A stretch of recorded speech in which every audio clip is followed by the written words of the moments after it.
સુરતનગર પ્રાથમિક શિક્ષણ સમિતિ સંચાલિત ભાટેના ભારતનગર સ્થિત ખુદીરામ બોઝ શાળામાં 6 વર્ષીય દિવ્યાંગ વિદ્યાર્થી સાથે ગેરવર્તન થયાના આક્ષેપ સામે આવ્યા છે।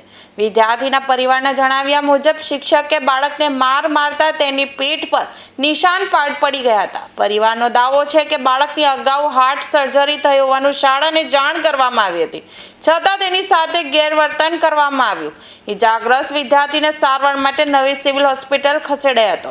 સમગ્ર મામલે વાલીઓએ આચાર્યના જવાબથી અસંતોષ વ્યક્ત કરી જવાબદાર સામે કડક કાર્યવાહી અને ન્યાયની માંગ કરી છે। મારા બાળક સાથે પાઠેના શાળા ક્રમાંક 42 ખુદીરામ બોઝ ભારતનગર એ સ્કૂલમાં મારો બાળક ભણે છે, બાળવાટિકામાં।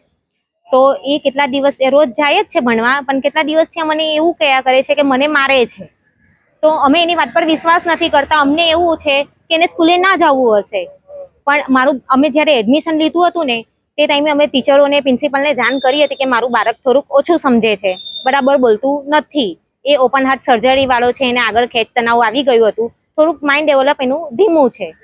તો એના કારણે અમે ટીચરને પહેલેથી જાણ કરી જ દીધી હતી, પણ આજે જ્યારે સ્કૂલમાંથી એ રડતો નીકળ્યો ને તો અમને એમ કે એને નહીં જવાના બહાના જ હશે। અમે રોજ એવું જ સમજીએ કે આને જવું જ નથી, પણ આજે રડતો નીકળ્યો જ્યારે કપડાં ચેન્જ કર્યા ને ત્યારે એના પીઠ પર સોટીના ઘા હતા।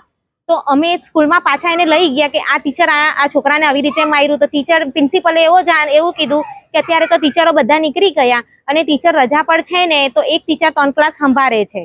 આવું કારણ જણાવ્યું અમને, તમે કાલે આવજો, ટીચર આવે ત્યારે।